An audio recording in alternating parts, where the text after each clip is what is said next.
할렐루야. 할렐루야. 따라합시다. 하나님, 오늘도 큰 은혜 주실 줄 믿습니다. 아멘. 옆 사람 축복하세요. 성령으로 충만하십시오. 아멘. 이사야 35장은 메시아 예언입니다. 이렇게 시작을 합니다. 광야와 메마른 땅이 기뻐하며 사막이 백합화같이 피어 즐거워하며 무성하게 피어 기쁜 노래로 즐거워하며 레바논의 영광과 갈멜과 사론의 아름다움을 얻을 것이라. 그것들이 여호와의 영광 곧 우리 하나님의 영광을 보리로다. 하나님의 영광을 본다. 이건 뭐 쉬운 표현이 아닙니다만 예수님을 말씀하는 거예요. 예수님을 눈으로 직접 보게 되는 거죠. 예수님이야말로 하나님의 영광이거든요. 그대의 소경의 눈이 밝을 것이며 귀머거리의 귀가 열릴 것이며 그대의 저는 자는 사슴같이 뛸 것이며 벙어리의 혀는 노래하리니. 그 예수님이 오셔서 행하시는 이 역사, 표적 같은 것들, 그것들을 잘 예언을 해주고 있어요. 자, 그런데요, 요새 대로가 있다고요. 대로 큰 길을 말합니다. 근데 그 길은 아무나 지나갈 수 없답니다. 거기 대로가 있어 그 길을 거룩한 길이라 일컫는 바 되리니 깨끗이 못한 자는 지나지 못하겠고 오직 구속함을 입은 자들을 위하여 있게 된 것이라. 우매한 행위는 그 길을 범치 못할 것이라. 이 대로는 깨끗한 자만이 지날 수 있다. 우매한 자는 그 길을 범할 수 없다. 이거 하나님이 계시기 때문에 그래요. 하나님이 계시기 때문에. 자, 이 마찬가지 개념이 오늘 본문에 나오는데 거룩한 산이 나와요. 왜 거룩한 산이냐? 하나님이 계시기 때문에 거룩한 산이에요. 따라서 하나님이 계시는 그 거룩한 산에는 아무나 감히 못 올라가요. 들어갈 수 있는 사람이 정해져 있어요. 따라합시다. 하나님의 산에 누가 올라갈 수 있나? 그 자격 요건에 대해서 오늘 본문에 4가지로 말씀을 해주고 있어요. 그 전에 이 하나님이 참 위대하시고 크신 분인데 어떤 면에서 위대하고 크신 분이냐, 그리고 얼마나 위대하고 크시기 때문에 그분이 계시는 산에 함부로 아무나 올라갈 수 없고 하나님께 자격을 받은 사람만이 올라갈 수 있느냐, 이제 그 얘기를 좀 생각해 볼 필요가 있습니다. 자, 말씀을 같이 한번 보겠습니다. 1절을 같이 읽겠습니다. 시작. 땅과 거기에 충만한 것과 세계와 그 가운데 사는 자들은 다 여호와의 것이로다. 자, 하나님이 얼마나 위대하시냐? 하나님이 왜 위대하시냐? 첫 번째 이유가 나오는데 모든 것이 다 하나님의 것이라는 거예요. 모든 것이 다 하나님의 것이다. 이 고백을 가장 명확하게 가지고 있었던 사람이 다윗입니다. 부와 귀가 주께로 말미암고 모든 자를 크게 하심과 강하게 하심이 주의 손에 있나이다. 부하게 되는 것 하나님께 달렸다는 거죠. 귀하게 되는 것 하나님께 달렸다는 거죠. 높여주는 것 하나님께 달렸다는 거죠. 다 하나님이 소유하고 계시다는 거예요. 사람도 뭔가를 소유할 수는 있어요. 그렇죠. 부자들 있잖아요. 이건희 회장 같은 분 얼마나 돈이 많아요? 많이 소유했잖아요. 우리나라에 집이 굉장히 많아요. 그런데 최근에 어떤 분이 저보고 그러더라고요. 집이 저렇게 많은데 왜 나는 집 한 채가 없는지 모르겠다고. 저 옆쪽에 사는 하우영 목사님이 저한테 한 말입니다. 집이 이렇게 많이 지었는데 왜 나는 집 한 채 없냐고. 왜냐면은 이렇게 많은데 많은 집을 몇 사람이 많이 가지고 있으니까 나머지 사람한테 가질 수가 없는 거겠죠. 하여튼 인간적으로도 많이 소유한 사람이 있어요. 그런데요, 인간은요 아무리 많이 소유하고 있어도 일부를 소유해요. 그게 일부분입니다. 반면에 하나님은 소유하시되 모든 것을 다 소유하세요. 사람도 사물도 모든 것도 하나님의 것이거든요. 또 하나 차이점이 있는데 사람은 소유를 하되 일시적으로 소유를 합니다. 영원히 소유할 수 있는 사람은 아무도 없어요. 삼성의 창업자인 이병철 회장님, 그분이 살아생전에는 어마어마한 것을 소유했을지 모르지만 지금 그분은 땡전 한 분 소유하고 계시지 못해요. 죽었으니까. 살아있을 때 소유가 가치가 있는 거죠. 타이거 우즈가 사는 집을 영상으로 본 적이 있어요. 인터넷 들어가면 떠요. 골프를 잘 쳐서 재벌급 부자가 된 사람이 타이거 우즈잖아요. 이 사람 집을 들여다보는데 와, 이 교회당은 게임도 안 해요. 안 돼요. 이 교회당보다 어마어마하게 넓어요. 얼마나 잘 꾸며놨는지 몰라요. 천문학적으로 돈이 들어갔겠죠. 근데 그것도요, 살아있을 때나 소유하죠. 죽으면 소유 못합니다. 그리고 죽지 않더라도 살아있을 때 어마어마한 부자였던 사람들 중에 쫄딱 망한 사람들도 한둘이 아니에요. 근데 하나님은 소유하시되 영원히 소유하세요. 일시적이지 않단 말이죠. 그러니까 사람은 일부를 소유하되 하나님은 영원히 소유하시고, 모든 걸 소유하시고, 사람은 일시적으로 소유하되 하나님은 영원히 소유하세요. 이 부분들을 우리가 잊지 말아야 되겠습니다. 그 다음에 왜 하나님이 위대하시느냐? 보다도 근원적인 이유가 2절에 언급이 됩니다. 2절 말씀을 같이 읽을게요. 시작. 여호와께서 그 터를 바다 위에 세우시며 강들 위에 건설하셨도다. 터를 바다 위에 세우셨다. 강들 위에 건설하셨다. 이게 뭘 말하는 거냐? 창조를 이야기하는 거예요. 시적으로 표현한 겁니다. 따라서 이 구절은 하나님이 창조주이시다. 그것을 이야기해주고 있는 겁니다. 우리는 창세기 1장 1절을 믿습니다. 이 창세기 1장 1절은 신앙의 기초입니다. 사실은 창세기 1장 1절을 믿으면 나머지 것들은 믿는데 하등의 어려움이 없어요. 태초에 하나님이 천지를 창조하시리라. 땅이 혼돈하고 공허하며 흑암이 깊음에 있고 하나님의 신은 수면 위에 운행하시리라. 하나님이 가라사대 빛이 있으라 하시며 빛이 있었고 그 빛이 하나님의 보시기에 좋았더라. 저녁이 되며 아침이 되니 이는 첫째 날이니라. 이렇게 첫째 날 빛을 만드시고, 이 빛은 오루라는 단어를 쓰는데 근원적인 빛입니다. 해와 달과 별들이 창조된 건 넷째 날이에요. 그러니까 해와 달과 별, 당연히 전등빛도 아니고요. 해와 달과 별들 말고도 빛이 있느냐? 예, 있어요. 그 근원적인 빛이에요. 첫날은 그 근원적인 빛이 창조된 거죠. 둘째 날은 궁창 위의 물과 궁창 아래의 물로 나뉘어요. 하늘 위에 물 없는데 노아의 홍수 때 쏟아진 걸 생각하시면 됩니다. 셋째 날은 육지가 한 곳에 모이고 심에는 채소와 나무들이 나게 하시고, 넷째 날 해와 달과 별들을 창조하시고 그것들로 일자와 연한과 징조와 사실을 이루게 합니다.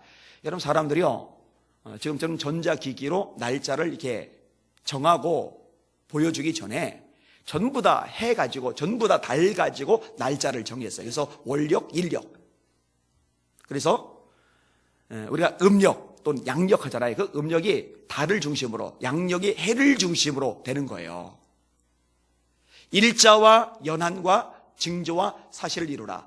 징조와 사실은 뭐냐? 해와 달과 별 이런 것들이 이상해지면, 기상이변이 생기면은 자연재해로도 연결이 되잖아요. 이제 그런 것들을 하나님이 창세기부터 말씀을 하신 거죠. 5일째는 공중에 있는 새들이 그 종류대로, 바다의 어족들이 종류대로 있게 하시고, 6일째 기는 것 짐승, 육축, 그리고 흙으로 사람을 지으시고 그 코에 생기를 불어 넣으셔서 생명이 되게 만드십니다. 이 창조죠, 창조. 창조하신 거예요. 오늘 제가 재미난 영상을 하나 봤는데, 한 여자가 이렇게 누워 있어요. 근데 여자가 누워 있는 어떤 뜰 뒤로 더 물러난 거죠. 그 다음에 집, 그 지역, 그 다음에 나라, 그 다음에 지구, 이 점점 이렇게 멀어져 가는 거예요. 그래서 올라가니까 이제 태양계 나오고, 그 다음에 그거 있어도 막 한참 올라가서 나중에 보니까 막 종신이 하나도 없어요. 그러니까 이 전체 우주라는 어마어마한 거대 공간에 비하면은요, 우리가 생각하는 이 지구가 전만큼도 안 돼요. 전만큼도. 또 대단한 거죠. 이 모든 것들을 말씀으로 창조하신 겁니다.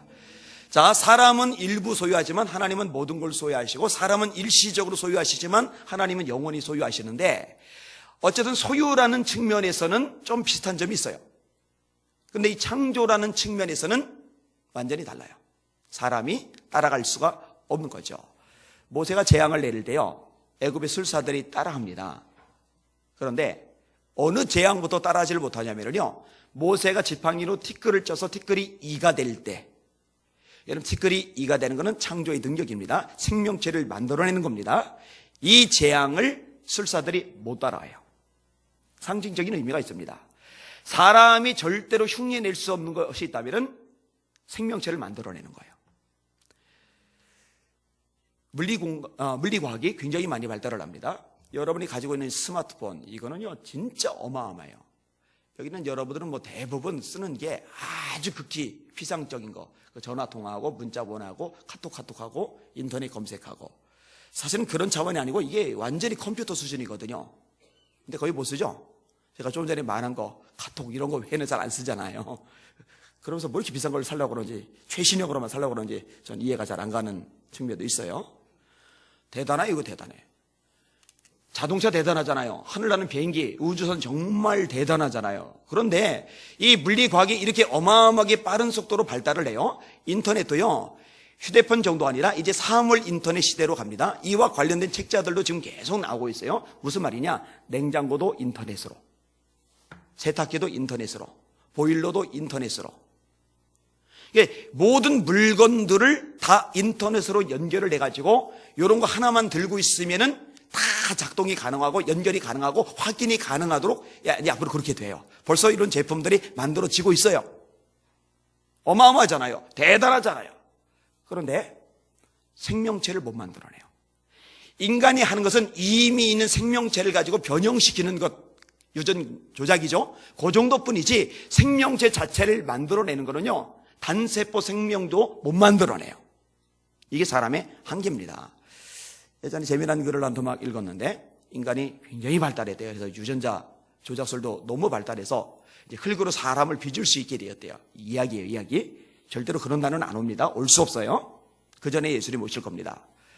자, 아무튼 이제 그렇게 됐는데, 그래서 하나님께 도전장 내밀어야 돼요. 하나님, 이제 당신이나 우리나 별반 차이가 없습니다. 우리도 사람 만들 수 있습니다. 우리도 사람 창조할 수 있습니다. 흙 딱 갖다 놓고 하나님도 만들어 보시고 저도 만들겠습니다. 한번 해보시죠. 그랬더니 하나님이 그랬대잖아요. 야야, 그 흙은 내가 창조한 거니까 흙도 네가 무에서 창조해서 그 흙으로 네가 사람 만들어 그랬대요.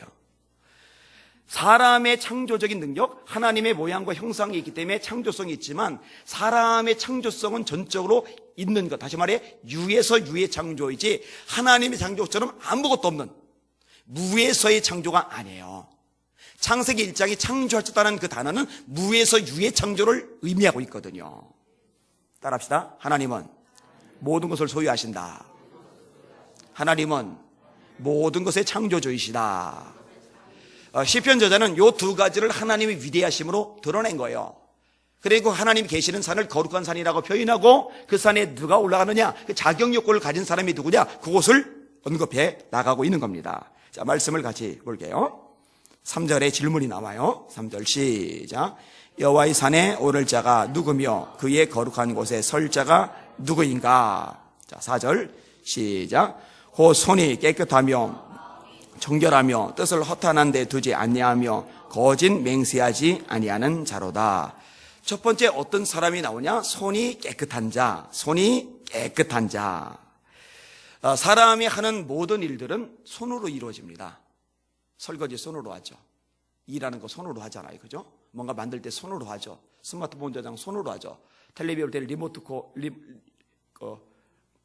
리모트콘 그거 할 때 다 손으로 하잖아요. 뭐 머리 빗을 때도 다 손으로 하잖아요.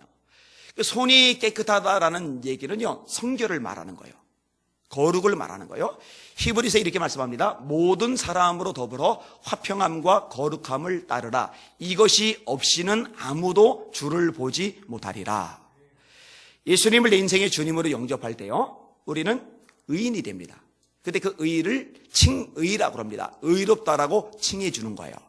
이렇게 예수님을 믿고 의롭다함을 받은 사람이 이제 다 완성된 게 아니라 뭔가를 향해 나아가야 돼요. 그 나가야 될 목표가 뭐냐? 그 방향이 뭐냐? 그게 성결, 성화입니다. 하나님이 이스라엘 백성들 출애굽시키셨어요. 출애굽시킨 목적이 뭐냐? 하나였어요. 내가 거룩하니 너희도 거룩할지어다. 여러분을 향하신 하나님의 뜻이 있는데 거룩입니다. 그게 데살로니가서 4장 3절입니다. 하나님의 뜻은 이것이니 너희의 거룩함이라. 여러분, 주님 앞에 거룩한 존재가 되실 수 있기를 주님의 이름으로 축원합니다. 이게 하나님이 원하시는 모습이에요. 하나님이 원하시는 삶이에요. 요한 웨슬레가 청년 때부터 나름대로 주를 위해서 열심히 살았어요. 워낙 규칙적으로 살아서 메소디스트, 감리교란 뜻인데 그 뜻이 원래 규칙주의자 그런 뜻이에요. 규칙을 되게 중요시했었거든요. 자, 이분이 목사님이 되었어요. 그리고 선교사님이 되었어요. 조지아주로 선교를 떠납니다. 근데 선교를 완전히 참패를 해요. 영혼 구원의 역사는 둘째치고 실패만 하고 고생만 하고 그리고 돌아와요. 돌아오는 배 안에서 풍랑을 만나는데 풍랑 때문에 두려워 떱니다. 근데 저쪽에 모라비안 교도들, 예수 믿는 예수장이들이 모여서 고요한 중에 찬송을 불러요. 풍랑이 있는데. 자기는 목사인데, 자기는 선교사인데 두려워 떨고 저들은 도대체 뭔데 저렇게 평안한 가운데 찬양을 부르고 있을까? 이 모라비안 교도들은 진젠돌프 백작하고 연결이 됩니다. 100년 동안 기도를 쉬지 않았던 공동체입니다. 굉장하죠? 4명 중에 1명꼴로 선교사를 보냈던 공동체입니다. 굉장하죠? 정말 대단한 믿음의 사람들이에요. 이 모라비안 교도 중에 1명인 피터 벨라하고 대화를 나눕니다. 이 피터 벨라가 이렇게 물어요. 예수께서 당신의 구주인 것을 믿습니까? 그때 웨슬레가 이렇게 대답을 해죠. 그가 세상의 구주인 줄은 믿겠는데 내 구주인 줄은 모르겠습니다. 여러분, 이게 목사였던 사람이, 이게 선교사였던 사람이 고백한 거예요. 그러니까 교회라는 문화 속에 젖어들었고 직분도 받았지만 거듭나질 못한 거죠. 여러분, 거듭나지 않으면 천국 못 봅니다. 요한복음 3장 1이죠. 3장 3절이죠. 사람이 거듭나지 아니하면 하나님 나라를 볼 수 없느니라. 여러분, 거듭나지 못하면 천국 못 돌아갑니다. 그게 요한복음 3장 5절이죠. 사람이 물과 성령으로 거듭나지 아니하면 하나님 나라에 들어갈 수 없느니라. 웨슬리 거듭나지 못한 거예요. 자, 이번에 1738년 5월 24일 날 올드스게이트 거리를 지나가고 있는데 누군가가 마틴 루터의 로마서 주석 서문을 읽어요. 마틴 루터는 누구예요? 종교개혁, 오직 믿음으로 구원받는다, 이것을 설파했던 위대한 하나님의 종이잖아요. 이 마틴 루터의 로마서 주석 서문을 듣는데 이때 회심을 경험합니다. 자기 구원에 있어서 절적으로 예수 그리스도만을 의지하기 시작을 해요. 이분이 이렇게 주님을 만나고 나니까요, 기존의 자신이 교회 안에 있는 사람들 다 이미 구원받은 사람인 줄 알고 설교하던 것이 엉터리라는 걸 깨닫게 돼요. 그 다음부터 이분이 교회 안에서 회개를 설교하는데 쫓겨났어요. 회개하지 않으면, 거듭나지 않으면 천국 못 간다고 설교하는데 쫓겨났어요. 그 당시에 교회들 모두에서 쫓겨났어요. 그래서 들판 설교가 시작이 돼요. 교회에서 설교가 허용 안 되니까. 교회 당국에서 웨슬리 강단 내주지 말라 막아버렸으니까. 어처구니 없죠? 어처구니 없는데 이런 일이 역사상 실제로 있었어요. 여러분, 그 당시에 문화가 얼마나 타락했느냐, 술집이 거리마다 넘쳐요. 교도소에 사람들이 바글바글해요.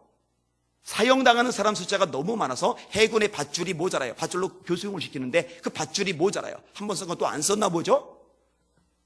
기독교가 국교인 나라인데 거룩하지 않은 거죠. 타락한 거죠. 그리고 하나님의 말씀을 가지고 정확하게 회개를 선포하는 진짜 설교자를 교회는 쫓아내고, 어처구니 없죠. 이분이 복음을 전하고 예수 믿게 되고, 예수 믿는 사람들 보고 철저하게 가르친 게 구원은 목표가 아니다, 구원은 종착지가 아니다, 구원은 시작이다, 출발이다. 어디로 가야 되느냐? 이제 거룩으로 가야 된다. 성화. 여러분, 영적으로 태어나면은 갓난아기들입니다. 갓난아기들처럼 순전하고 신령한 젖을 사모하라, 이렇게 말씀하고 있잖아요. 갓난아기는 목표가 아니에요. 이 갓난아기는 자라야 돼요. 말씀 먹고 기도하고 자라야 돼요. 할렐루야. 이 자라게 되었을 때 나타나는 현상이 뭐냐? 하나님의 백성답게 생각하고, 하나님의 백성답게 말하고, 하나님의 백성답게 행동하고. 그게 뭐냐? 그게 거룩이에요. 거룩. 실제로 이렇게 변화된 사람들이 늘어나기 시작하면서 거리 술집들이 문을 닫고 교도소가 비기 시작하고 사회가 깨끗해지고, 그래서 영국은 프랑스처럼 피해 혁명을 거치질 않아요.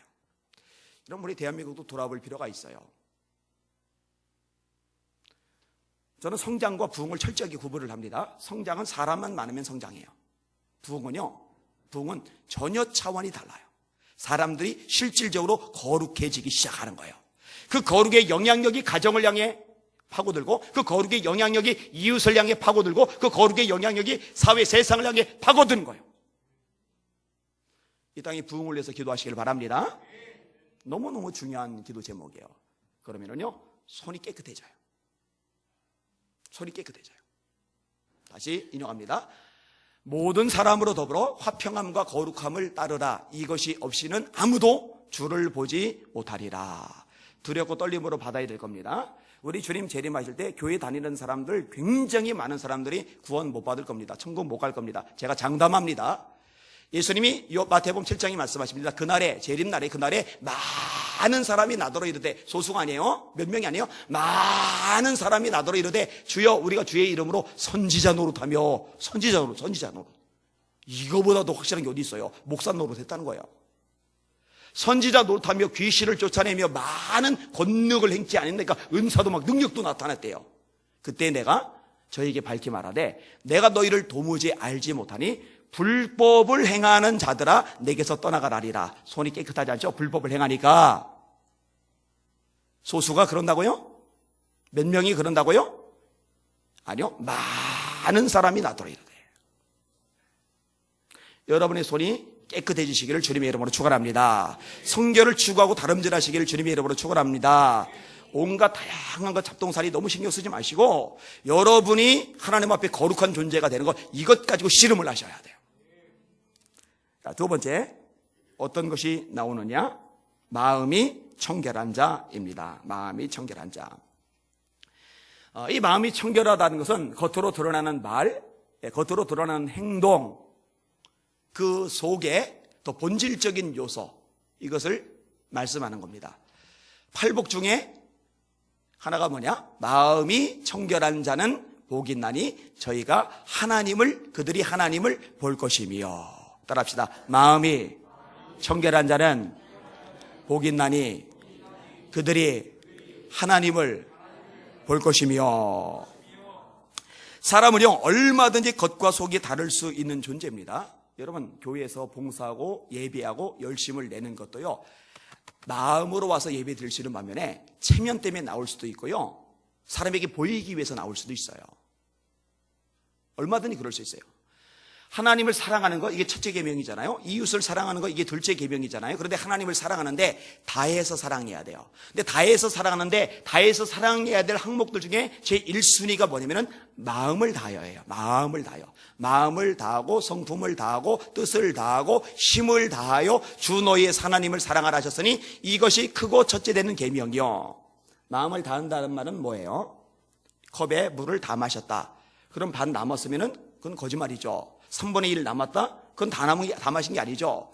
밑에 조금 고여있다? 그거 다 마신 게 아니죠. 다 마셨다고 할 때는 여기에 하나도 없는 거예요. 진짜로 다 쏟은 거예요. 여러분이 여기 나와서 예배를 드릴 때도요, 마음을 다해서 예배를 드려야 돼요. 하나님이 그 예배를 찾으세요. 그런데 생각이, 마음이 다른 데가 있어요. 5만 군데 다 돌아다녀요. 하나님은 그런 대접을 받을 만큼 하찮고 별볼일 없는 존재가 아니에요. 그래서 첫 번째 계명이 너는 마음을 다하고, 마음이 우선이 마음을 다하고, 그다음에 뜻을 다하고 힘을 다하여 주 너의 하나님을 사랑하라. 마음을 다하고 마음이 있어야 돼요. 마음이 있어야 돼요. 마음이. 여러분들의 마음이 하나님께 온전히 드려질 수 있기를 주님의 이름으로 축원합니다. 바리새인들이 왜 문제인지 아세요? 서기관들이 왜 문제인 줄 아세요? 이들이 열심이 없어서가 아니에요. 겉으로는 열심히 있어요. 예배 다 잘 드려요. 헌금 잘해요. 남들 보기에요, 얼마나 빤듯한지 몰라요. 성경도 많이 알아요. 근데 마태복음 23장에 예수님이 7화를 말씀하세요. 세상에 그렇게 난폭하신 예수님의 모습은 찾아보기가 힘들어요. 예수님이 그렇게 성질내는 거 보기가 힘들어요. 화 있을진저 외식하는 서기관들과 바리새인들이요. 그러면서 그 중에 한 항목이 뭐냐? 너희는 회칠한 무덤과 같다. 회칠한 무덤과 같다. 무덤인데 시멘트 발랐어요. 그 위에 페인트를 칠했어요. 위에서 보니까 알록달록 예쁘기만 해요. 그런데 그 밑을 들어가 보면, 그 안을 들어가 보면 썩은 시체가 있어요. 뼈다귀가 있어요. 부패했어요. 흉측하단 말이에요. 그게 니네 바리새인이다. 그게 니네 서기관이다. 서기관은 뭐예요? 평생 성경 필사하는 사람이에요. 문제가 뭐예요? 겉은 그럴듯한데 마음이 청결하지 않아요. 마음이 문제가 있는 거예요. 사람은 몰라요. 그러니 존경해요. 와, 우리 바리새인, 와, 우리 서기관님, 와, 믿음 좋은 우리 서기관님, 바리새인님. 그런데 예수님은 마음을 들여다보시거든요. 중심을 들여다보시거든요. 그러니까 안 속는단 말이에요. 여러분, 마음이 하나님 앞에서 청결하실 수 있기를 주님의 이름으로 축원합니다. 이건 굉장히 중요한 요소예요. 거룩한 산에 들어갈 자격 요건에 이 부분을 다루고 있어요. 마음이 청결한 자, 마음이 청결한 자, 마음이 청결한 자. 죄도 그래요. 욕하면 안 돼요, 요즘은. 옛날에는 욕하는 것까지는 취급 안 했죠. 때리면은 폭력으로 이제 입건됐지만, 근데 요즘에 법안이 강화가 되면서 모욕죄 같은 거, 명예훼손죄 같은 게 강화가 돼서요. 욕을 입으라든지 손으로 글을 쓰든지 카톡방 같은 데서도 조심해야 돼. 바보 같은 놈, 돼지 같은 여자, 요거 했다가 처벌받았잖아요. 그런 말로 이제 쓰면 안 돼요.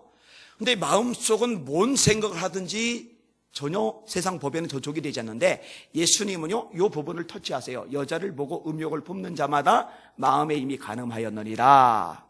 형제를 미워하는 자마다 마음에 이미 살인하였느니라. 그러니까 예수님이 근본적으로도 살펴보기 원하는 부분은 마음이에요. 마음. 여러분들이 갈고 닦아야 될 것은 마음이에요. 마음.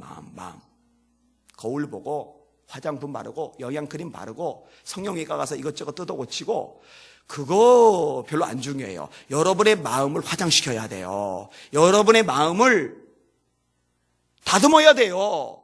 여러분의 마음이 깨끗해지시기를 주님의 이름으로 축원합니다. 마음이 정결해야 돼요. 자, 세 번째 요소가 무엇이냐? 뜻을 허탄한 데 두지 않는 자. 허탄한 것은 뭐예요? 일시적인 것, 영원하지 않은 것, 하나님이 기뻐하지 않는 것, 하나님이 원하시지 않는 것, 그 모든 것들이 허탄한 것이에요. 허탄한 것. 가치가 없는 것들이죠. 궁극적으로 자기의 영혼에 유익이 되지 못하는 것, 영적 성장에 도움이 되지 못하는 것, 주님을 더 가까이 하고 주님을 기쁘시게 하는데 하등에 관련이 없는 것, 그 모든 것들이 허탄한 것들이에요. 근데 여러분요, 실제로 하나님을 섬긴다 하면서 그 뜻이 허탄한 데 가 있는 사람들이 굉장히 많아요. 정말 많아요. 맨날 먹고 마시는 데만 관심이 다 가 있다든지. 그죠? 그러면 예수 믿는 사람 재미없게 살아야 됩니까? 재미있게 좀 살면 안 됩니까? 제가 대답 그렇게 하는 사람에게 물어보고 싶어요. 그게 그렇게 재밌습니까? 그게 그렇게 재밌습니까? 여러분, 사실요, 사람의 관심이 어디에 가 있느냐에 따라서 그 사람의 재미도 달라져요. 제가 어릴 때요, 구슬치기, 초등학교 때 구슬치기 진짜 재밌어요. 세상에 그렇게 재미있는 건 없다고 생각을 했어요. 저 구슬치기 되게 잘했어요. 그래서 이렇게 잔뜩 따가지고 저희 집에 돈이 없는데 그 구슬 딴 거 팔아가지고 용돈 마련했을 정도니까 잘했죠. 딱지치기는 구슬치기만큼은 못했어요. 딱지치기 같은 거는 이게 힘을 써서 이렇게 막 넘기고 막 그래야 되는데, 구슬치기는 정교하면 되거든요. 제가 힘쓰는 건 약하고 정교한 건 좀 되는 건가 봐요. 너무너무 재밌었는데 지금 저보고 구슬치기 하라고 그러면요, 구슬 한 박스 갖다 줘도 안 합니다. 저보고 딱지치기 하라고 하면 안 합니다. 제가 커서 그래요. 그죠? 그러니까 이전에는 엄한 것들이 재미있고 즐거웠었는데 신앙이 성장해 가면서 보다 가치 있고 보다 영원하고 보다 내 영적 성장에 도움이 되고 이런 것들이 행복하고 이런 것들이 기쁘고 이런 것들이 즐거워지는 거예요. 저는요, 지금 기도하는 게 재밌어요. 우리 목사님 잘난 척 하시네. 근데 진짜예요. 재밌어요. 오늘로 틀어박혔어요. 계속 기도만 했어요. 시간 가는 줄 몰라요. 이 재미있는 거를. 근데 지루하다고 생각하죠. 어떤 사람들은. 여러분, 이렇게 말씀 듣는 시간이 재밌어지시길 바랍니다. 제가 가끔 설교 중에도 얘기를 했는데, 드라마 보는 것보다 솔직히 설교 듣는 게 훨씬 여러분 영적에 도움이 되죠. 여러분, 드라마 3편 보니까 영적으로 영역이 갑절로 생기고 막 그래요? 드라마를 한 5편쯤 보고 나니까 막 갑자기 영안이 열리면서 주의 계시가 막 보이고 그래요? 그 한참 봐도요, 수십 편 들여다봐도요, 하등에 도움 안 됩니다. 다 막장 불륜 드라마 천지도만. 맨날 그거 보고 재밌다고요? 거기 또 감정이입도 잘 돼요. 설교 듣다가 막 웃고 막 설교 듣다가 막 감동해서 눈물 찔끔 흘리고 모르는데, 그거 보다가 드라마에서 누가 울면 같이 울면서 슬퍼 막 이러고 있고 그냥. 여러분, 여러분의 뜻이 보다 가치 있는 것에, 영원한 것에 가 있을 수 있기를 주님의 이름으로 축원합니다. 그렇게 되셔야 돼요. 그렇게 되셔야 해요. 이 세상의 즐거움은요, 유한한 거예요. 지나가는 거예요. 성경은 말씀합니다. 인생은 풀과 같답니다. 인생의 모든 영광, 인생 속에서 좋은 순간이 있잖아요. 내 인생의 요 순간이 가장 찬란했어, 가장 아름다웠어, 그런 순간 있잖아요. 그게 꽃과 같대요. 인생은 풀과 같고 그 모든 영광은 풀의 꽃과 같은데 풀은 마른대요. 인생 시들잖아요. 꽃 떨어지잖아요. 영원하잖아요. 그러나 주의 말씀을 행하는 사람은 영원히 거하느니라. 할렐루야. 그러니까 영원한 것에 뜻을 둬야 된단 말이에요. 골로새서 3장이 이렇게 말씀합니다. 너희가 그리스도와 함께 다시 살리심을 받았으면, 다시 말해 구원 받았다면, 정말 예수 믿는다면, 정말 하나님의 아들과 딸이 되었다면 위의 것을 찾으라. 거기는 그리스도께서 하나님 보좌 우편에 앉아 계시느니라. 위의 것을 생각하고 땅의 것을 생각하지 말라. 근데 봐요, 1년 내내 땅만 생각해요. 두더지 땅만 타고 다녀요. 땅의 것을 생각하지 말고 위의 것을 생각하라 하셨는데 죄다 땅의 것만 생각해. 땅의 것에만 뜻을 둬요. 깨어나야 됩니다. 영의 눈이 떠져야만 합니다. 위의 것이 보여지길 바랍니다. 그게 여러분에게 찬란하게 드러날 수 있기를 주님의 이름으로 축원합니다. 위의 것을 많이 생각하시기를 주님의 이름으로 축원합니다. 마태복음 6장에 예수님도 비슷한 말씀을 하시는데, 땅의 것 무엇을 먹을까? 그죠? 땅의 거죠. 무엇을 입을까? 땅의 거죠. 무엇을 마실까? 땅의 거죠. 무엇을 먹을까? 무엇을 마실까? 무엇을 입을까? 염려하지 말아라. 그런데 주님이 염려하지 말란 것만 1년 내내 그것만 염려하고 살아요. 그것만 생각하는 거죠. 생각을 하니까 염려가 되는 거죠. 생각을 안 하면 사실 염려도 안 돼요. 위의 것을 생각해야 되는데, 위의 것을 생각하려면 주님 곧 재림하시는데 그럼 내가 깨어 있어야 되는데 기도해야지. 주님 재림하시는데 그럼 예수 믿는 사람은 지옥 갈 텐데 전도해야지. 주님 재림하실 텐데 그때 주님 앞에 깨끗해야지. 그렇지, 성결해야지. 이렇게 될 텐데 뭘 먹을까, 뭘 마실까, 뭘 입을까 전부 다 생각이 거기에 나가 있어요. 그것만 가지고 염려해요. 이는 다 이방 사람들이 염려하는 것이라. 하나님을 모르는 사람, 예수 안 믿는 사람, 세상 사람들이 생각하는 거다 이거예요. 근데 세상 사람들이 그런 거 생각하는 건데 교회 다닌다면서 똑같은 거예요. 주님이 하시는 말씀이 뭐예요? 결국 결론적으로 하시는 말씀이 뭐예요? 너희는 먼저 그의 나라와 그의 의를 구하라. 그리하면 이 모든 것을 너에게 더하시리라. 이 모든 것, 땅의 것들은 하나님이 그냥 필요할 때 주님의 일을 하는데 건강이 필요해? 그래 더해줄게. 불렀어. 주님의 일을 하는데 물질도 필요해? 더해줄게. 불렀어. 주님의 일을 하는데 재능이 필요해? 재능 더해줄게. 불렀어. 주님의 일을 하는데 지혜가 필요해? 그래 지혜도 내 거지. 지혜 줄게. 불렀어. 할렐루야. 이렇게 되실 수 있기를 주님의 이름으로 축원합니다. 다니엘이요, 바벨론의 포로로 끌려갔는데 굉장히 많은 청년들이 끌려간 중에 참 선택이 잘 됐어요. 그 당시에 세계 최 강대국인 바벨론 느부갓네살 왕에게 발탁돼 버렸으니까 다니엘과 3명의 친구 4명이. 여러분, 요즘 공무원 시험 난리더라고요. 7급도 아니고 9급 공무원 시험에 와, 청년들이 얼마나 몰리는지. 왜 그렇게 몰리나 했더니 안정된 직장이라고 어마어마하게 몰려요. 여러분, 7급은요 더 어렵죠. 7급 통과하면 동사무소 소장 정도, 동장 정도 할 수 있나요? 근데요, 다니엘과 이 3명의 친구들은요, 동장 그런 자원이 아니라요, 진짜 고위직, 그러니까 돈, 명예, 인기, 부귀 영화가 다 들어오는 그런 자리에 들어가 있는 거예요. 근데 뜻을 정하죠. 어떻게 정해요? 왕이 주는 진미로 나를 더럽히지 않을 거야. 관심이 뭐예요? 내가 여기서 우리들 말고도 이 바벨론에 끌려오는 수많은 나라 젊은이들과 경쟁을 해서 고위직 인사가 되는데, 야, 너희 친구들 3명 사드락 메삭 아벤느고 잘 들어. 우리가 이 수많은 젊은이들 중에 제일 빨리 승진하자. 제일 빨리 장관쯤 되자. 거기다 뜻을 정하고 그 목표 가지고 다름질 하는 게 아니라요, 겨우 뜻이 뭐냐, 인간적으로 볼 때 겨우 뜻이 뭐냐, 우리 거룩하자. 왕이 주는 진미로 우리를 더럽히지 말자. 이런 바벨론 왕 느부갓네살이 얼마나 잔인하냐면요, 군인도 아니고 민간인들을 느부사라단 장군이 잡아가지고 왔는데 다 쳐 죽였던 인물이 바벨론 왕 느부갓네살이에요. 시드기야 왕 눈 뜨고 있을 때 그 눈앞에서 아들 쳐 죽이고 아들 쳐 죽이는 광경을 보게 한 다음에 두 누나를 산채로 뽑아냈던 인물이 느부갓네살이에요. 그런 왕이 주는 음식을 거절한다? 그건 죽으려고 작정한 거예요. 그래서 이것 가지고 환관장에게 부탁했을 때 환관장이 떨잖아요. 내가 죽어 그렇게 나오잖아요. 그러니까 다니엘은요, 목숨 부지하는 게 목표가 아니고요, 성과가 출세하고 부경화가 목표가 아니고요, 뜻이 어디 있느냐? 거룩에 있는 거예요. 뜻이 어디 있느냐? 하나님에게 있는 거예요. 뜻을 허탄한 데 두지 않고 영원한 곳에 두는 거예요. 근데 하나님이 나머지 걸 더해 주셨죠? 더 플러스 시켜 주셨죠?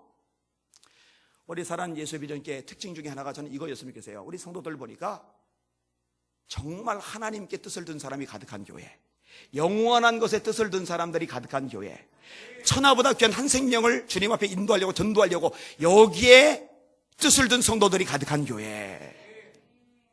종종 말하지만 얼마나 교회 안에 어중이 떠중이 많으냐, 그거는 주님 관심 밖이에요. 그건 다 의미가 없어요.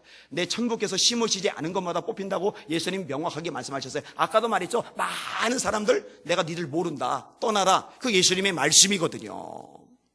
뜻을 허탄한 데 두지 않는 사람. 자, 마지막 네 번째 부분인데, 거짓 맹세하지 않는 자. 지금 우리가 읽은 게 시편 24편입니다. 근데 이 시편 24편하고 짝을 이루는 시편이 시편 15편입니다. 시편 15편 1절에 이렇게 시작을 합니다. 여호와여, 주의 장막에 머무를 자 누구며 주의 성산에 사는 자 누구오니까? 같은 얘기죠? 똑같은 얘기를 하고 있어요. 근데 지금 24편에서는 거짓 맹세하지 아니하는 자라고 되어 있는데, 시편 15편에서는 표현이 좀 다르게 나오는데 이렇게 되어 있어요. 그의 마음에 소원한 것은 해로울지라도 변하지 아니하며. 그의 마음에 소원한 것은 해로울지라도 변하지 아니하며. 거짓 맹세하지 않는 것, 이거는 하나님 앞에 약속했을 때 그 소원이죠. 그것을 손해가 되더라도 피해가 되더라도 내가 지금 힘들어지더라도 지키는 거예요. 신실성을 이야기하는 거죠. 신실성을. 여러분, 하나님 앞에 신실하실 수 있기를 주님의 이름으로 축원합니다. 이 약속 지키는 부분에 대해서 제가 강조를 많이 하잖아요. 제가 오늘 이슈일 목사님한테 재미난 얘기를 들었어요. 11월 달에 저기 숭실대에서 이제 집회를 하는데 그 이용훈 목사님 오시잖아요. 그 다음에 김용의 선교사님 오시잖아요. 그리고 이제 제가 가잖아요. 그 중에 김용의 선교사님, 이분이 대단한 분입니다. 해운대에서 20만 명 모여서 집회할 때 주강사든지 그분이었고, 어쨌든 영향력이 대단해요. 복음학교를 여는데, 이 복음학교, 저는 오늘 들어서 이 목사님 덕에서 뭐 이렇게 회비 그런 게 없더라고요. 그냥 헌금하는 거야, 알아서. 그런데 굉장히 중요한 원칙 중에 하나가 뭐냐면은, 복음학교 시작할 때 1분이라도 지각하면 안 들여보내는 거예요. 미국에서 비행기를 타고 결혼한 신혼부부가 신혼여행도 안 가고 신혼여행을 대신 이 복음학교 훈련 받으려고 한국까지 왔어요. 인천공항에 도착했죠. 택시 타고 달려왔어요. 그리고 5분이 늦었어요. 4번 했더라고요. 4번 했더라고요. 그래서 제가 그 얘기를 들으면서, 와, 나보고 시간 엄격하다고 그러는데 나는 세 발이 피구나. 제가 도전과 자극을 좀 받아야 되겠구나. 그 생각을 했어요. 제가 이제 청보산 개도원 갈 때 여기 계시는 권춘자 권사님이 그날 따라가신다고 했어요. 그런데 5분 늦게 오셨어요. 저는 출발했죠. 권사님 삐질 수 있어요. 충분히. 인간적으로. 근데 참 감사하게도 안 삐지고 택시 타고 거기까지 오셨어요. 그래서 이런 얘기를 친구들한테 한번 한 적이 있었는데, 와, 어떻게 그렇게 하냐 하는데, 오늘 김용희 선교사님 얘기를 들었는데, 와, 나는 세 발이 피구나. 미국에서 이렇게 신혼여행까지 안 가고서 왔는데. 근데요, 거기서 철저하게 진짜 물 타지 않고요, 말씀으로 훈련을 시키는데요, 뒤집어지는 사람들이 그렇게 많아요. 저는 한번 청보산 기도원에도 이 복음학교를 했는데, 그 넓은 공간에 꽉 차가지고 아침부터 저녁까지 계속 강의군이에요, 강의군. 말씀만을 집중적으로 배우는 거예요. 근데 진짜 변화가 일어나요. 진짜 역사가 일어나요. 요즘 우리가 사는 세상은요, 신실성이 없어요. 책임을 안 져요. 약속을 안 지켜요. 그리고 사람과 사람 사이 약속 안 지키는 거, 뭐 시간 안 지키는 건 아직 기본이고, 그 외에 약속을 안 지키는 것 수탈 뿐만 아니라 심지어는 하나님 앞에서도 약속을 안 지켜요. 근데 말씀하잖아요. 거룩한 산에 들어갈 자격, 서원한 것은 해로울지라도 지킨다고. 여러분, 약속을 잘 지킬 수 있기를 주님의 이름으로 축원합니다. 사실 사람이 연약하기 때문에 못 지키는 경우가 있어요. 베드로가 주님, 제가 주와 함께 죽을지언정 주를 부인하지 않겠나이다. 그래 놓고는 멀찍이 따라가죠. 그리고 계집종 앞에서 예수님 3번 부인하죠. 2번째는 맹세하며 부인하고 3번째는 저주하며 부인하잖아요. 근데 나중에는 성령 충만 받고 베드로도 변하죠. 진짜 십자가에 거꾸로 매달려 코로 입으로 피를 토하면서 순교당하더라도 예수님 부인하지 않잖아요. 그러니까 연약해서 넘어질 수는 있지만, 연약해서 신실하지 못할 수 있지만, 연약해서 자기가 한 약속들 자꾸 깰 수도 있지만, 그런데 그 상태로 계속하면 안 돼요. 성장해야죠. 변화돼야죠. 점점 장성한 분량이 충만한 때까지 이르러야죠. 하나님의 약속한 것을 지키는 신실함까지 나아가야죠. 여러분, 그렇게 되시기를 주님의 이름으로 축원합니다. 그 주님이 기뻐하세요. 그리고 거기에 주님이 갚아주시는 축복이 있어요. 이제 좀 지난 얘기가 됐는데, 제가 3월달에 되게 아팠잖아요. 그래서 여기 조그만 병원에 갔더니 의사가 큰 병원 가서 사진 찍으라고 그래서 희명병원 가서 이제 사진을 찍었더니 의사가 사진을 보고서 상태가 안 좋다고 당장 입원하라고. 그래서 약속들 있어서 일정들 있어서 난 그럴 수 없다고 그랬더니 저한테 막 화냈다고 제가 얘기를 꺼낸 적이 있어요. 저한테 막 화를 내는 거예요. 의사가 목사한테 막 화를 내는 거예요. 솔직히 기분이 별로 좋지는 않더라고요. 얼마나 당신 상태가 위험한 줄 아냐고. 의사 무시하다가 다시 죽는다고 막 그러는 거예요. 그래도 어떻게 해요? 일정 때문에 수액 링겔만 맞고서 퇴원을 했어요. 근데 그때 저한테요, 여러분들이 충고를 해줬어요. 건강이 우선이니까 일정들 전화해서 취소시키고 좀 쉬라고. 근데 저는 그때 그럴 수가 없었던 이유가, 저는 일상적인 집회 일정이지만 그 교회는 1년 동안 기도하며 준비했던 소중한 집회인데 그걸 어떻게 펑크를 냅니까? 그리고 그거는 하나님 앞에서 약속된 거예요. 그래서 갔어요. 그 병원 들렸다가 그날 저녁에 갔던 데가 순복음 강남교회 청년 집회입니다. 그때 박 전사님 같이 따라갔죠. 그때 아팠어요. 많이 아팠어요. 얼마나 아팠냐? 저녁에 잠을 못 잘 만큼. 그래서 잠 못 잘 바에 기도나자고 끙끙거리면서 새벽 3시까지 기도하고, 새벽 3시부터는 푹 쓰러져가지고 6시까지 기도하고 1시간 40분 겨우 자고서 활동을 이어갔어요. 그런데 그때 기도할 때 하나님이 저에게 주셨던 음성이 있어요. 네 몸에 대해서는 염려하지 말아라. 네 몸은 내 것이다. 그런데 이제 한 가지 붙은 게 있어요. 대신 혹사시키지는 말아라.